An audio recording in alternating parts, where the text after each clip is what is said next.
Chosen one. They're trying to throw you off so you'll miss this blessing. It won't work. What if the sudden chaos hitting your life right now, the argument that came out of nowhere, the distraction that pulled your attention away right when you needed to stay focused, isn't actually random bad luck at all? What if there's a reason this specific noise arrived at this specific moment, and understanding that reason is exactly what's going to keep you from losing what's actually waiting for you? I need you to hear this clearly tonight, because something is trying to pull your focus away right now, and I'm telling you directly it will not work, not if you understand exactly what's actually happening. You've probably noticed it yourself, haven't you? Right as something good started building in your life, right as you started feeling settled, hopeful, genuinely close to a breakthrough, chaos suddenly showed up from a completely unexpected direction. A relationship conflict you didn't see coming, a financial setback that arrived at the worst possible timing, a wave of self-doubt so intense it felt disconnected from anything actually happening around you. And in the middle of that chaos, it's easy to lose sight of what you were actually walking toward in the first place. Have you noticed chaos arriving from an unexpected direction right as something genuinely good started building in your life? Why distraction often intensifies right before something significant arrives? Here's something worth understanding clearly.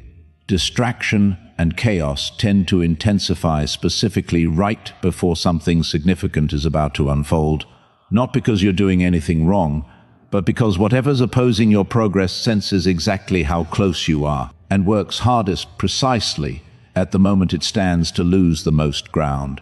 If the noise in your life feels louder than usual right now, that intensity itself is worth paying attention to.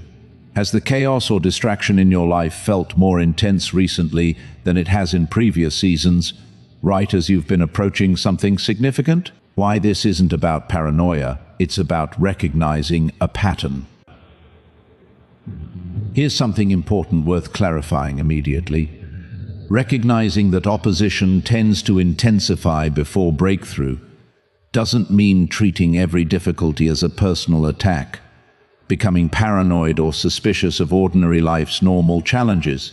It simply means staying aware enough to recognize when a pattern of distraction seems specifically unusually timed to pull your focus away from something you know genuinely matters. Can you distinguish between ordinary life difficulty and this specific, unusually timed pattern of distraction trying to pull your attention away right now? Why the specific timing of this distraction reveals something worth noticing. Here's something worth examining honestly. Think about exactly when this current chaos actually started and compare that timing to whatever positive momentum was building in your life right before it arrived. If the timing lines up too precisely to be pure coincidence, arriving right as you started praying more intentionally, right as an opportunity started forming, right as you finally committed to a decision you'd been avoiding, that specific alignment deserves your genuine attention. When you compare the timing of this current chaos to whatever positive momentum was building beforehand, does the alignment feel too precise to be pure coincidence? If this is landing somewhere real in you, that's exactly why this series exists. Subscribe now, because part 2 goes even deeper into exactly how to stay grounded through this exact kind of distraction. Why staying calm is actually the most effective response available to you right now. Here's something worth understanding about your most powerful response to this exact situation. Panicking, reacting frantically, allowing this chaos to completely consume your attention, actually accomplishes exactly what this distraction was designed to accomplish in the first place. Staying calm, refusing to let the noise pull your full focus away from what actually matters, is the specific response that renders this entire strategy ineffective. Can you choose calm, grounded focus right now, understanding that panic would actually accomplish exactly what this distraction is designed to achieve? Why this blessing doesn't disappear simply because your attention got pulled temporarily. Here's something worth holding on to with genuine relief tonight. Even if this distraction has already pulled some of your attention away, even if you've already spent energy on chaos that wasn't actually your main assignment right now, The blessing itself hasn't disappeared simply because your focus wavered temporarily. You're allowed to redirect your attention back, right now, without needing to have handled every single moment perfectly up to this point. Can you redirect your attention back toward what actually matters right now, without needing to have handled every previous moment of distraction perfectly? Why this specific blessing was never actually vulnerable to being taken away by chaos. Here's something worth understanding clearly about the actual security of what's being offered to you. Genuine blessing, the kind specifically meant for you, isn't actually vulnerable to being permanently derailed by temporary chaos or distraction. It might require you to stay focused, to push through difficulty, to refuse to be permanently pulled off course, but it was never actually as fragile as this current noise might be trying to convince you it is. Can you trust that this blessing was never actually as fragile as the current chaos is trying to convince you it might be? If this is landing somewhere real, that's exactly why this series exists. Subscribe now, because Part 2 continues exploring exactly how to protect this blessing through whatever comes next. Why refusing to be thrown off becomes its own form of quiet strength. Here's something worth recognizing about what's actually happening internally as you choose to stay focused through this exact difficulty. Every moment you refuse to be thrown off course, every moment you consciously redirect your attention back toward what genuinely matters, builds a specific kind of resilience and strength that becomes permanently yours, valuable far beyond this single situation, useful for every future moment where distraction tries this exact strategy again. How might staying focused through this exact difficulty build strength that becomes permanently useful for you far beyond this single situation? Truth for tonight. Whatever chaos, distraction, or unexpected difficulty has shown up recently, arriving with timing too precise to be pure coincidence, was never actually strong enough to permanently take this blessing away from you. It might have pulled your attention temporarily, tested your focus, tried to convince you that something important had already been lost. But you're being told directly tonight it will not work. Not while you understand exactly what's happening and choose to redirect your focus back toward what genuinely matters. If you refuse to let this current chaos pull your attention away any longer, redirecting fully back toward what genuinely matters, what do you believe you'd finally receive? You've noticed the chaos, the distraction, the noise arriving right as something good started building in your life. Tonight, you're being told clearly that this pattern was never accidental, and more importantly, it was never strong enough to actually take away what's genuinely meant for you. This is only part 1. Part 2 goes deeper into exactly how to protect this blessing through whatever distraction comes next. If this message reached something real in you tonight, don't let it end here. Subscribe now, because part 2 continues exactly where this left off. They're trying to throw you off. It won't work. Stay focused. When you stop chasing the blessing and start becoming ready for it. There is a moment in your life when something changes. You stop asking, why hasn't it happened yet? And you begin asking, what is this season trying to teach me? That question can completely change the way you experience waiting. Because maybe you aren't being held back. Maybe you're being built up. Maybe the silence isn't empty. Maybe the delay isn't meaningless. Maybe this chapter is developing qualities in you that success alone could never teach. And here's the question. What if the person you become during the waiting season is more important than the thing you receive at the end of it? Sometimes the distraction is your own impatience. We often imagine distraction as another person. But sometimes the biggest distraction is inside you. It's impatience. You want the answer now. The relationship now, the money now, the recognition now, the healing now, the opportunity now. You become so focused on when something will happen that you stop paying attention to how you're living while you wait, and that can quietly steal years from you. Have you ever been so focused on reaching the next chapter that you barely experienced the chapter you're currently living? Think about that. You keep saying, "When I have more money, I'll relax. When I find the right person, I'll be happy. When my channel grows, I'll feel successful. When I achieve this goal, I'll finally feel proud." But then the goal moves. You achieve one thing and immediately create another requirement for happiness.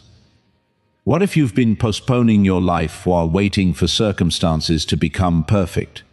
You don't have to do that. You can build towards something while still appreciating what exists today. You can want more without despising what you have. You can pursue growth without treating your current life as worthless. That balance matters. Your life doesn't need to look impressive to be meaningful. Social media has created a strange illusion. Everyone seems to be traveling. Everyone seems successful. Everyone seems wealthy. Everyone has a beautiful relationship. Everyone looks confident. Everyone appears to have figured life out. And then you look at your own life and wonder what you're doing wrong. But you're comparing your behind the scenes to somebody else's carefully selected moments. How many times have you judged your entire life based on someone else's 30-second highlight reel? You don't see their private arguments. You don't see their debt. You don't see their insecurity. You don't see their failures. You don't see what happens after the camera turns off. And even if someone genuinely has a wonderful life, that doesn't make yours inferior. Their blessing isn't evidence that God has forgotten you. Their success doesn't reduce your potential. Their relationship doesn't make you unlovable. Their progress doesn't cancel yours. Stop turning somebody else's chapter into evidence against your own. Your assignment is different. Your responsibilities are different. Your personality is different. Your opportunities are different. Your story is different. So stop demanding that your life resemble someone else's before you allow yourself to appreciate it.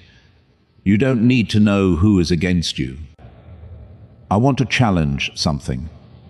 Maybe you've been spending too much time wondering, who doesn't want me to succeed? Who's jealous? Who's talking about me? Who's secretly hoping I fail? Those questions can consume you. And here's the danger. You can become so focused on imaginary opposition that you stop focusing on actual responsibility. You start interpreting normal events as hidden attacks.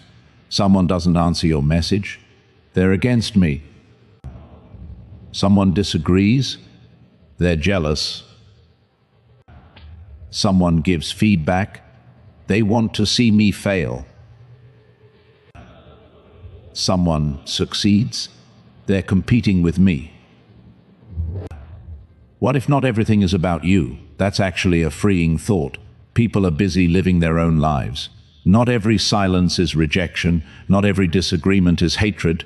Not every success around you is competition. Not every delay is sabotage.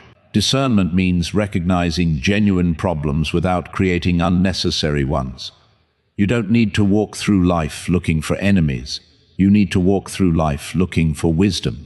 That's different. Learn to recognize the difference between a closed door and a wrong door. Sometimes you pray for something and it doesn't happen. You become frustrated. But consider another possibility. Maybe you weren't rejected. Maybe you were redirected. Imagine asking for a specific job. You don't get it. Months later, another position appears that fits your abilities much better. Imagine wanting a relationship with someone. It doesn't work. Years later, you realize the relationship would have taken you in a completely different direction. Imagine desperately wanting to move somewhere. The opportunity falls apart. Later, you discover circumstances you never knew about. How many things have you called disappointments that you might eventually understand as protection? You don't know everything. Neither do I. None of us can see the entire picture. That's why humility matters. You can say, I wanted this. I don't understand why it didn't happen. I'm disappointed. But I will continue moving forward. That's faith without pretending. You don't need to force yourself to call every painful event wonderful. Some things genuinely hurt. Some endings are genuinely difficult. But pain doesn't mean there is no purpose. Sometimes you understand later. Sometimes you never fully understand. Either way, you can continue. Don't let your old identity negotiate with your future. There is an old version of you that remembers everything you failed at. It remembers the rejection, the embarrassing moment, the bad decision, the relationship that ended, the opportunity you lost, the time you disappointed someone, and whenever you try to step forward, that old version whispers, "Who do you think you are?" Have you ever noticed how quickly your past appears whenever you try to grow? That's because growth challenges identity. If you've spent years believing you're incapable, confidence feels uncomfortable. If you've spent years believing you need approval, independence feels lonely. If you've spent years accepting poor treatment, healthy boundaries can feel selfish. If you've spent years being afraid of failure, taking risks can feel terrifying. But discomfort doesn't automatically mean you're doing something wrong. Sometimes, discomfort means you're doing something unfamiliar. You need to give yourself permission to become someone new. Your past can teach you. It doesn't have to imprison you. You made mistakes, learn, you experienced pain, heal, you failed, adapt, you were immature, grow. You don't have to spend the rest of your life serving a sentence for something you already learned from. Your next level may require you to say no. People talk about saying yes to opportunities, but sometimes your next chapter begins with a no. No to another toxic conversation. No to spending money you don't have. No to staying somewhere that constantly destroys your peace. No to unhealthy habits. No to proving yourself. No to gossip. No to comparison. No to revenge. No to relationships that repeatedly violate your boundaries. What are you saying yes to that is quietly destroying the life you're trying to build? That's a serious question, because every yes has a cost. When you say yes to unnecessary drama, you say no to peace. When you say yes to procrastination, you say no to progress. When you say yes to comparison, you say no to gratitude. When you say yes to resentment, you say no to emotional freedom. When you say yes to everyone else's demands, you may be saying no to your own responsibilities. A mature person doesn't simply ask, "What do I want?" They also ask, "What do I need to stop doing?" Sometimes subtraction creates more room for blessing than addition ever could. Stop waiting for motivation to save you. There will be mornings when you don't feel inspired. There will be days when the dream feels far away. There will be moments when nobody encourages you, and if you rely entirely on motivation, you'll stop whenever motivation disappears. What if discipline is what carries you through the days when inspiration doesn't show up? You don't have to feel powerful to take one useful action. You can be tired and still do something small. You can be discouraged and still pray. You can be uncertain and still study. You can be afraid and still apply. You can be disappointed and still keep your character. This is where ordinary consistency becomes extraordinary. One page, one phone call, one workout, one application, one honest conversation, one prayer, one responsible decision, one day at a time. Your life doesn't change because you suddenly feel unstoppable. It changes because you repeatedly do what matters even when you don't feel unstoppable. Healing doesn't mean you never remember. Some people think healing means forgetting. It doesn't. You may remember. The difference is that the memory no longer controls your present. You remember the person, but you don't need them back. You remember the betrayal. But you don't spend every morning reliving it. You remember the failure, but you no longer call yourself a failure. You remember the difficult season, but you don't believe another difficult season means your life is doomed. Can you remember what happened without allowing it to decide what happens next? That's healing. And healing takes patience. Don't insult yourself because you're not over it as quickly as you expected. Some wounds need time.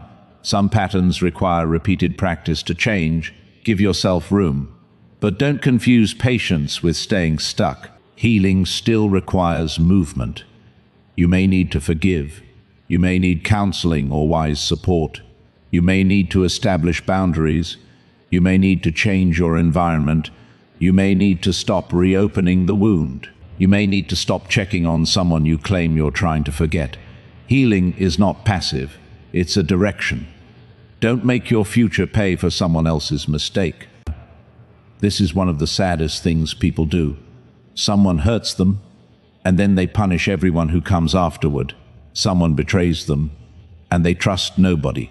Someone lies, and they assume everyone lies. Someone leaves, and they stop allowing anyone close. What if someone else's failure doesn't deserve the power to ruin relationships you haven't even experienced yet? You need discernment, not walls around your entire heart. There's a difference. Healthy caution says, I'll pay attention to behavior.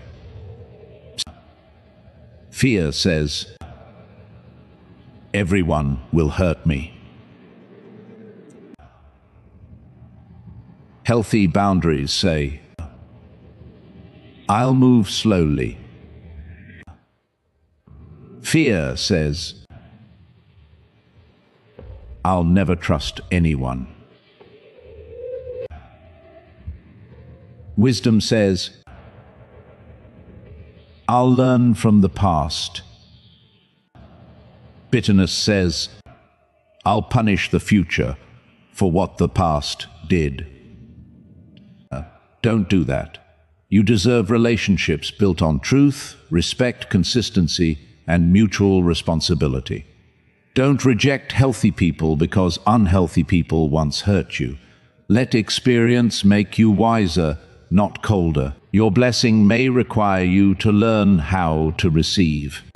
Some people know how to work, they know how to give, they know how to help, they know how to sacrifice, but they don't know how to receive. When someone compliments them, they reject it. When someone offers help, they feel guilty. When something good happens, they immediately expect it to disappear. Why is it sometimes easier for you to believe that something will go wrong than to believe something could genuinely go right? Maybe because you've experienced disappointment. Maybe because hope feels dangerous. If you expect nothing, you can't be disappointed, but you also can't fully experience joy. Eventually, you have to risk hope again. Receive kindness, receive encouragement, receive opportunities responsibly, receive rest. Receive love without constantly searching for the hidden price. And when something good enters your life, you don't have to apologize for being grateful. You can simply say, thank you. The blessing is not always loud. There is a misconception that a blessing must look spectacular.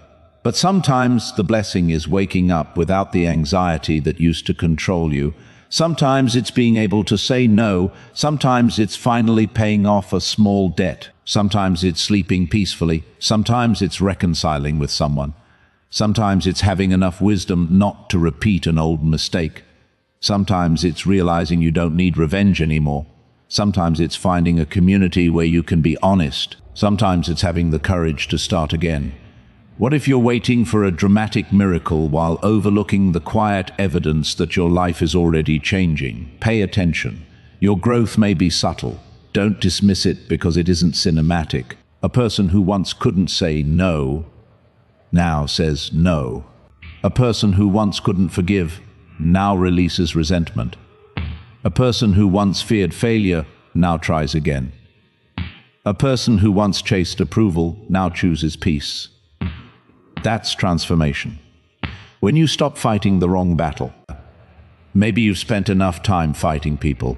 Maybe now it's time to fight the habits that keep you stuck. Fight procrastination, fight dishonesty, fight bitterness, fight constant comparison, fight the addiction to approval, fight the habit of quitting whenever something becomes difficult. Fight the belief that you are permanently broken. Fight the tendency to sabotage good things. Fight the fear of being seen trying. But don't fight people simply because they don't understand you. Don't turn your life into a battlefield. You don't need an enemy to have a purpose. What if the hardest opponent you'll ever have to overcome is the version of yourself that keeps choosing what is familiar instead of what is healthy? That's a battle worth fighting.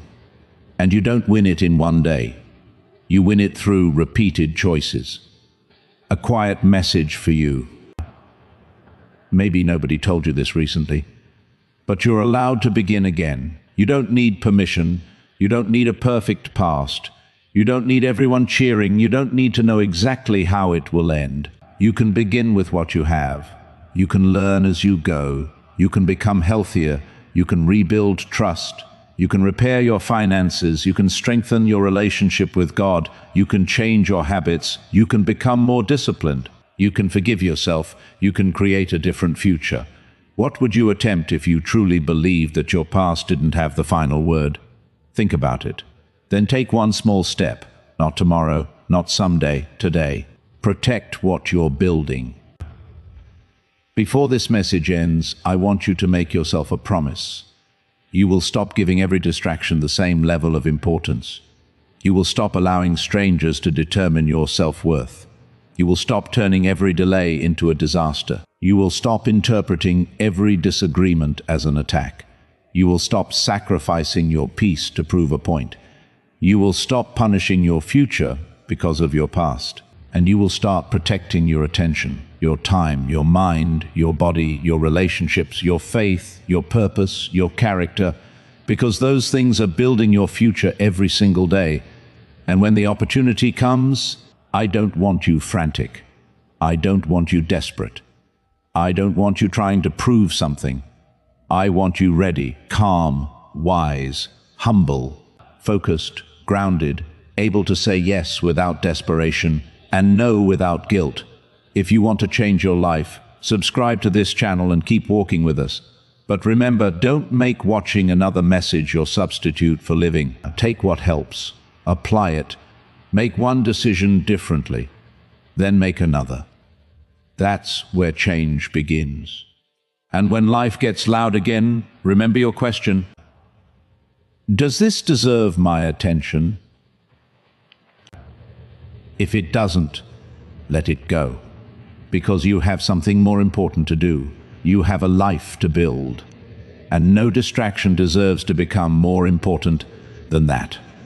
Next, when you finally understand what you're being prepared for. Chosen one, slow down for a moment. Forget the noise. Forget the people who disappointed you. Forget the things that haven't happened yet. Forget the version of your future you've been trying to force into existence. Take one breath and ask yourself, what if this season isn't asking you to chase something, but to become strong enough to carry it? Because there is a difference between receiving something and being ready for it. A person can receive money and lose themselves, receive attention and become addicted to approval, receive influence and become arrogant, receive love and sabotage it because they never learned how to trust, receive an opportunity and destroy it through impatience. So maybe the preparation you've been asking God to hurry is actually the part you cannot afford to skip. Your character will be tested where nobody can see you. It's easy to look disciplined when people are watching. It's easy to appear patient when everything is going your way. It's easy to talk about faith when the answer comes quickly. But what happens when nobody is watching? What do you do when you're alone? What do you think when nobody can hear you?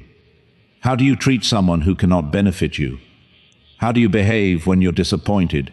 How do you respond when you're given the opportunity to take something that doesn't belong to you? Who are you when there is absolutely nothing to gain from pretending? That's where character becomes real.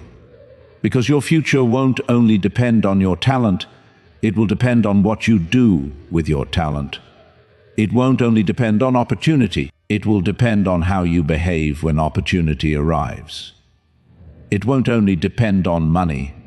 It will depend on whether money controls you or serves a meaningful purpose. It won't only depend on influence. It will depend on whether influence makes you more responsible or more self-obsessed. You can fool an audience, you can impress strangers, you can create an image, but eventually, your private habits meet your public life. So build privately, pray privately, learn privately, practice privately, correct yourself privately. Let your roots grow before you worry about how tall the tree looks. Don't ask God for a harvest you refuse to water. Sometimes we pray for outcomes while ignoring the daily actions connected to those outcomes. You pray for financial improvement, but refuse to learn financial discipline. You pray for a better career, but don't develop new skills. You pray for a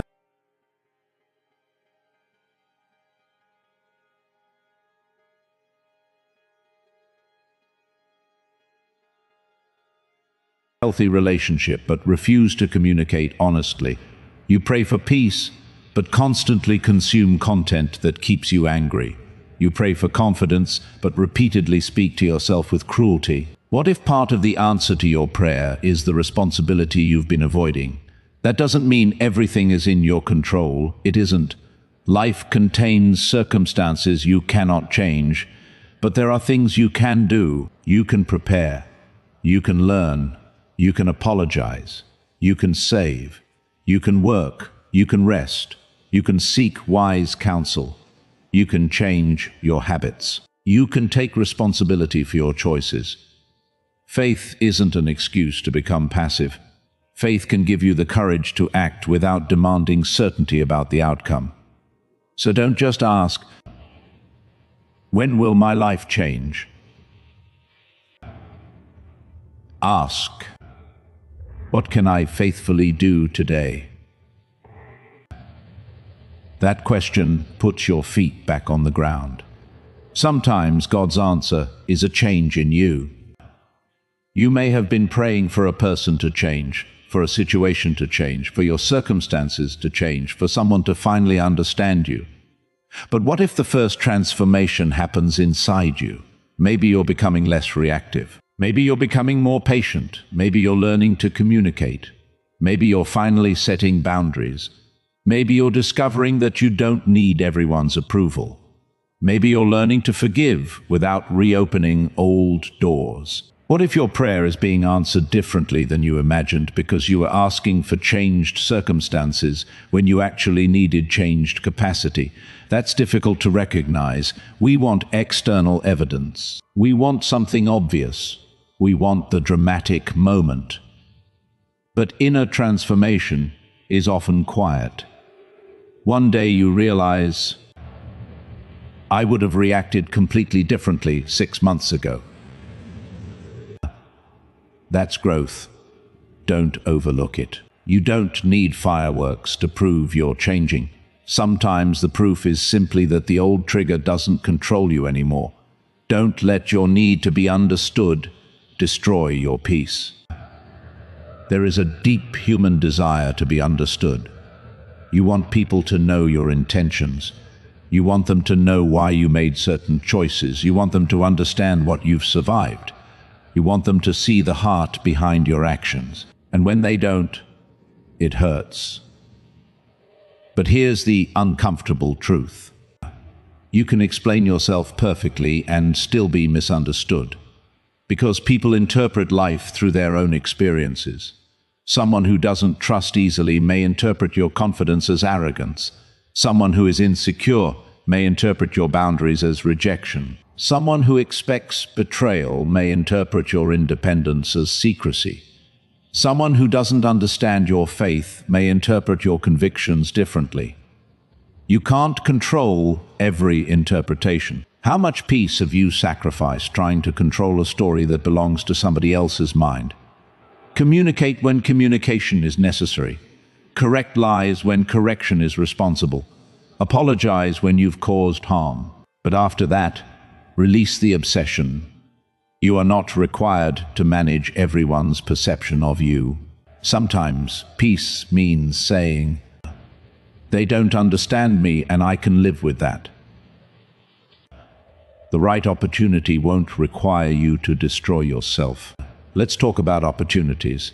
Because sometimes people become so desperate for a breakthrough that they'll accept anything, any job, any relationship, any deal, any promise, any environment, anything that looks like movement. But movement isn't always progress. What if the thing you're calling a blessing is actually asking you to abandon every value you promised yourself you'd protect? Be careful. Not every opportunity deserves a yes. A job that pays more but destroys your health may not be the right answer. A relationship that looks exciting but constantly violates your boundaries isn't automatically a blessing. A business opportunity that requires dishonesty isn't aligned with integrity. A platform that requires you to become someone you don't respect may cost more than it gives.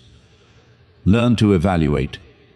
Ask, does this align with my values? Does this require deception? Does this damage people unnecessarily? Does this pull me away from responsibilities? Does this create healthy growth? Can I pursue this without losing myself? Sometimes wisdom says yes. Sometimes wisdom says no. And sometimes wisdom says not yet. That answer can be just as important. Your desperation can make you miss the details. When you desperately want something, you stop asking questions, you overlook warning signs, you excuse behavior, you accept vague promises. You convince yourself that something is perfect because you desperately want it to be. What have you been willing to overlook simply because you desperately wanted the outcome? Slow down. Desperation narrows vision. Peace expands it. That's why important decisions should not always be made during emotional highs. Take time, research, pray, think. Ask someone mature. Look at patterns rather than isolated moments. And remember, a genuine opportunity doesn't become less valuable because you examine it carefully. If something is healthy, it can survive your questions. If someone truly respects you, they won't demand that you abandon your judgment. If an opportunity is legitimate, you don't need to be terrified into accepting immediately. Wisdom doesn't move because someone creates artificial urgency. Your past may be loud, but it is not your commander. Sometimes the past speaks louder than the present. You're having a good day, and suddenly an old memory appears. You're meeting someone new, and your previous betrayal tells you not to trust. You're considering a new opportunity, and your old failure says, "Don't try again." You're finally becoming confident, and your childhood criticism whispers, "You're not enough." Why should an old voice get to make decisions about a future it has never seen? It shouldn't. Your past can provide information, it can teach you what to avoid, it can show you patterns, but it doesn't have to dictate every decision. You can acknowledge, "That happened," without saying, "Therefore, it will always happen." You can say, "They hurt me," without saying, "Everyone will hurt me." You can say, "I failed," without saying, "I am a failure." Words matter. The way you interpret your story matters. Your history is part of you, but it isn't the entirety of you. Don't let success make you forget the people who helped you. Imagine that everything you've been praying for finally begins to happen. Your life improves, your work grows, your finances stabilize, your confidence increases. People begin noticing you. You become respected. And suddenly, you forget. You forget who encouraged you. You forget who prayed for you. You forget who helped when you had nothing to offer in return. You forget the lessons learned during difficult seasons. You forget how uncertain you once felt. What if the greatest test of your blessing is whether you remain grateful after you receive it? Success should expand your gratitude, not your ego. If you rise, reach back. If you become successful, be generous. If you gain knowledge, teach. If you gain influence, protect people who have less power. If you become financially secure, remember what insecurity felt like. If you become emotionally strong, don't mock people who are still healing. Never become so proud of surviving the storm that you forget how hard the rain was. Your blessing should not require you to become cruel. There is a temptation after being hurt to become hard. You think, nobody cared about me, so I won't care about anybody. People used me, so now I'll use people. They were selfish, so I'll become selfish.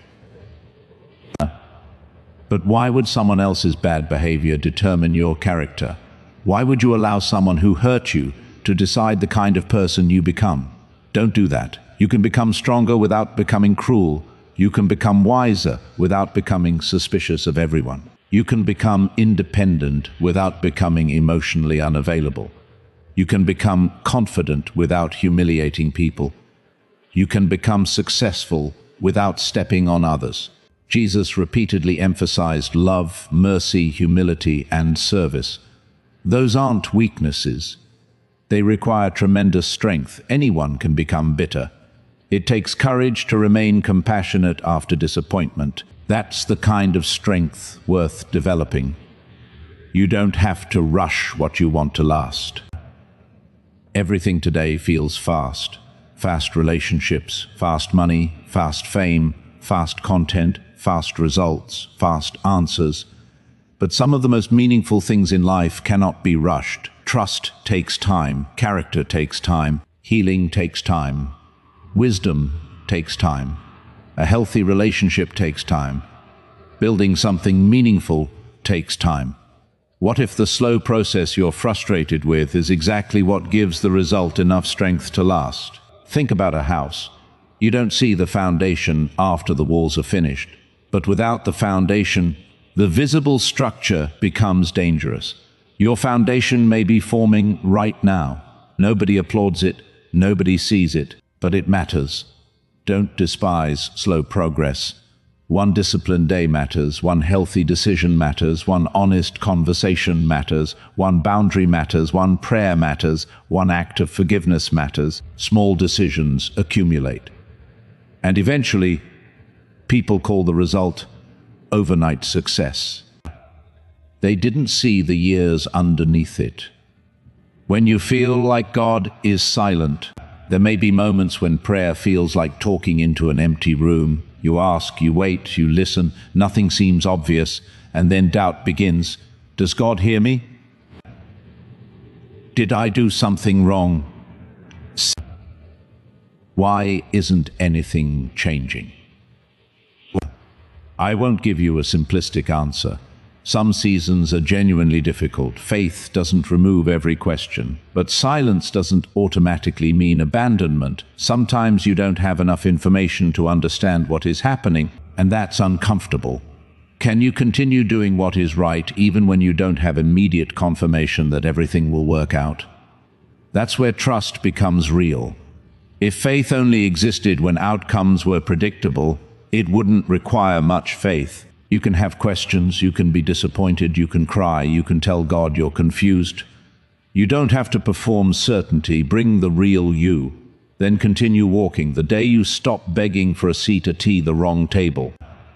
There are environments where you'll spend your entire life trying to prove that you belong. You'll perform, you'll overwork, you'll change your personality, you'll accept disrespect, you'll laugh at jokes that hurt. You'll remain silent when you should speak, all because you're afraid of losing access. But what if the goal isn't to convince the wrong people to accept you? What if the goal is to become secure enough to leave places where respect is never available? Not every room is your room. Not every group is your group. Not every opportunity is your opportunity. Not every relationship is your relationship. Sometimes walking away is not losing. Sometimes it's alignment. You don't have to beg for basic respect. You don't have to compete for someone's attention.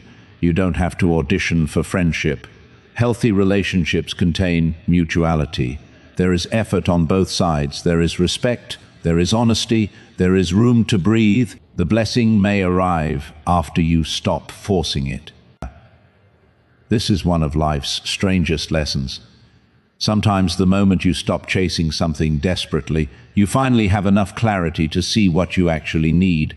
You stop forcing the relationship. You stop forcing the conversation. You stop forcing the timeline. You stop forcing the opportunity, and suddenly you can see.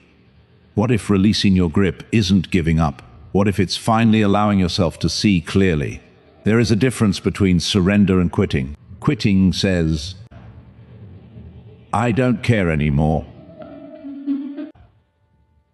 Surrender says, I care deeply, but I refuse to destroy myself trying to control what isn't mine to control. That's powerful. Do your part, then release the rest. Your new standard. From this point forward, don't simply ask whether something feels good. Ask whether it is good for you. Don't simply ask whether someone wants you. Ask whether they respect you. Don't simply ask whether an opportunity looks impressive. Ask whether it aligns with your values. Don't simply ask whether you're making progress. Ask whether you're becoming healthier.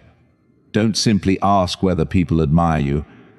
Ask whether you respect the person you're becoming. What if your standards need to rise before your circumstances can change? Not standards of perfection, standards of integrity, standards of self-respect, standards of responsibility, standards of honesty, standards of peace. You teach people how to treat you partly through what you repeatedly tolerate. So choose carefully. The final message of Part 4. Chosen one. You may have entered this season thinking you were waiting for a blessing, but perhaps you're also being prepared to recognize it, to recognize healthy opportunity, to recognize unhealthy patterns, to recognize your own worth, to recognize God's guidance through wisdom rather than constant emotional urgency, to recognize that peace is not weakness, to recognize that patience isn't passivity, to recognize that forgiveness doesn't require unlimited access, to recognize that success without character isn't real success, and to recognize that sometimes the blessing is not simply what arrives, but the person you become before it arrives. So when distractions come, don't panic. When criticism comes, don't collapse. When delays come, don't assume the story is over. When opportunities come, don't become desperate. When success comes, don't become arrogant. When failure comes, don't become hopeless. Stay grounded, stay teachable, stay prayerful, stay responsible, stay human. And if you genuinely want to transform your mindset and build a better life, subscribe to this channel and continue this journey. But take this message beyond the screen. Choose one thing you're going to change. One habit, one reaction, one boundary, one decision, one thought. Start there, because your future won't be created by what you promise yourself once. It will be created by what you repeatedly choose. And maybe the thing you've been calling a distraction was actually an invitation to become more focused. Maybe the delay taught you patience. Maybe the rejection taught you discernment. Maybe the loneliness taught you self-respect. Maybe the disappointment taught you resilience. Maybe the waiting taught you trust. And maybe the next chapter won't begin when everyone else finally believes in you. Maybe it begins when you stop needing them to. Keep walking, keep learning, keep praying, keep becoming, and when the opportunity comes, don't be distracted. Be ready. Next, when nothing can pull you away from what God is building in you. Chosen one. This is where everything becomes deeper, because eventually the question isn't, Who is trying to distract me? The question becomes, why am I still giving distraction permission to control my attention? That's a completely different level of maturity. You cannot control every person. You cannot control every conversation. You cannot control every rumor. You cannot control every delay. You cannot control every closed door. You cannot control what someone thinks about you, but you can decide what receives your attention. And that decision can change your entire life. Your attention is one of your most valuable possessions. Think about how many things compete for your attention every day.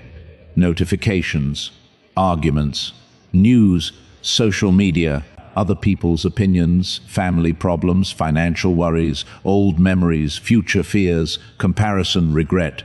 And sometimes you give each one a piece of yourself. By nighttime, you're exhausted. But you haven't necessarily moved closer to anything meaningful. What if you're not always tired because you're doing too much, but because you're mentally carrying too much that doesn't belong to you? That's a powerful distinction. You can spend an entire day physically doing very little while mentally fighting 10 different battles. Someone's comment from yesterday, a conversation that might happen tomorrow, a mistake from 5 years ago, a person who may or may not be thinking about you, a future outcome you cannot guarantee. Your mind keeps traveling everywhere, except the present. Come back, right here, today, this moment. Ask yourself, what actually needs my attention right now? Not everything deserves a response. Not everything deserves an explanation. Not everything deserves emotional energy. Protect your attention like something valuable, because it is. You don't have to respond to every provocation. Someone may misunderstand you. Someone may criticize you.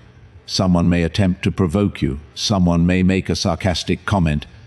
Someone may try to pull you into an argument. And your first instinct might be, I need to respond. But why? What would happen if you stopped believing that every invitation to argue was an invitation you had to accept? Silence isn't always weakness. Sometimes silence is self-control. Sometimes the most mature response is no response. That doesn't mean allowing abuse or ignoring serious wrongdoing. It means learning the difference between a situation that requires action and a situation that only wants your emotional reaction. There are arguments you can win and still lose peace. There are conversations you can dominate and still regret having. There are people you can prove wrong and still remain trapped in their world. Don't give everybody that much access. Sometimes you win by refusing to play. Your peace may require you to disappoint people. This is difficult for people who have spent years trying to keep everyone happy. You say yes when you mean no. You answer when you're exhausted. You accept responsibilities you don't have capacity for. You tolerate behavior you know isn't healthy. And then you wonder why you're overwhelmed. What if some of your stress comes from repeatedly abandoning your own limits because you're afraid someone else will be disappointed? Let them be disappointed. That sounds harsh, but listen carefully. You are not responsible for preventing every uncomfortable emotion another adult experiences. You can be respectful. You can communicate kindly, you can explain your limits, but you cannot build your entire life around keeping everyone pleased. Jesus himself did not meet every demand placed upon him. He withdrew, he rested, he prayed, he focused on his mission.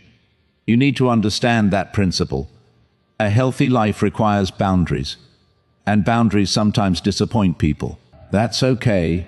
Stop looking for your worth in other people's reactions. This may be one of the deepest struggles you've faced. Someone compliments you, you feel valuable. Someone ignores you, you feel worthless. Someone praises your work, you feel capable. Someone criticizes it, you question everything. Someone chooses you, you feel important. Someone leaves, you wonder if you're enough. Why are you allowing other people's reactions to become a measuring device for your worth? People are inconsistent. Their moods change, their preferences change, their understanding changes, their circumstances change. If your identity depends on their approval, your emotional state will constantly rise and fall. You need something deeper. Your worth cannot depend entirely on being chosen by another person. You are valuable before the applause. You are valuable during the silence. You are valuable when you're succeeding. You are valuable while you're learning. And your mistakes do not erase your humanity. This doesn't mean refusing criticism. Listen, learn, improve. But don't confuse feedback with a verdict on your entire existence. Don't turn your faith into a substitute for action. This deserves honesty. Sometimes spiritual language can become a hiding place. We say, "I'm waiting on God." But perhaps we're avoiding responsibility. Everything will happen in God's timing. But perhaps we haven't taken the obvious step. If it's meant for me, it will happen. But perhaps we never applied. What if you're calling it faith when what you actually need is courage? Faith doesn't mean sitting around waiting for life to change. If you want a better career, learn. If you want healthier relationships, communicate. If you want stronger finances, create a plan. If you want better health, develop sustainable habits. If you want spiritual growth, make time for prayer, reflection, scripture, and service. Don't use destiny as an excuse for inactivity. Pray, then move, ask for wisdom, then use it. Trust God. Then take responsibility for the part that belongs to you. You don't have to know the whole road. One of the reasons people freeze is because they want certainty. They want to know exactly where everything leads. They want guarantees. If I take this step, will it definitely work? If I leave this situation, will something better definitely appear? If I start this business, will I definitely succeed? If I trust again, will I definitely never be hurt? But life rarely gives guarantees. Can you take the next wise step without demanding a complete map of the future? That's courage. You don't need to see 10 years, you need to see the next responsible step. Maybe today it's making the phone call. Maybe it's apologizing. Maybe it's studying. Maybe it's resting. Maybe it's walking away. Maybe it's beginning. Maybe it's asking for help. Maybe it's saying no. Don't make yourself responsible for solving the entire future tonight. Tomorrow has enough of its own concerns. Handle today, then handle tomorrow when it arrives. Don't let a temporary season become your permanent belief. You may be struggling financially right now. That doesn't mean you always will. You may be lonely right now. That doesn't mean you're destined to remain alone. You may be confused right now. That doesn't mean you'll never understand. You may be rebuilding right now. That doesn't mean you'll always be recovering. Why are you describing your current chapter as though it's the title of your entire story? Be careful with permanence. I'm broke. Maybe you're experiencing financial difficulty. I'm alone. Maybe you're currently without the relationship you want. I'm lost. Maybe you're searching. Language creates perspective. You don't have to lie to yourself. You can acknowledge reality without turning it into destiny. Say, "This is where I am." Then ask, "Where can I go from here?" That second question creates movement.